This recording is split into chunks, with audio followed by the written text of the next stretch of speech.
to go back to Alicia.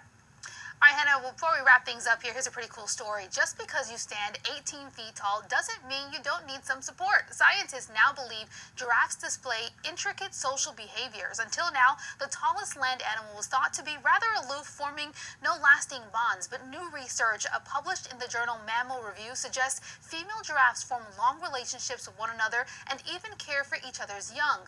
Female giraffes also continue to live 30% of their lives past their fertile years. That's uncommon in the animal world, and it's largely seen as an indicator that they stick around to ensure the survival of their grandkids. This is making me melt.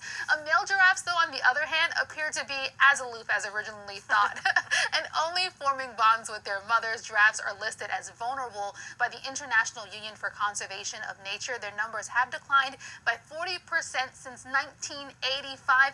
Hannah, one of my favorite animals on this earth are the elephants because of their familiar relationships, just how close they are to humans. But now we're seeing giraffes literally have similar kind of patterns that humans have. Even the males displaying similar male behavior to the human race, in my opinion. I always thought giraffes were aloof. I love this study. That's good to know, to have that bond where they have, and especially with us humans too. I love giraffes. I haven't seen one in a really long time. I would love to go do an African safari. That's been a dream of mine.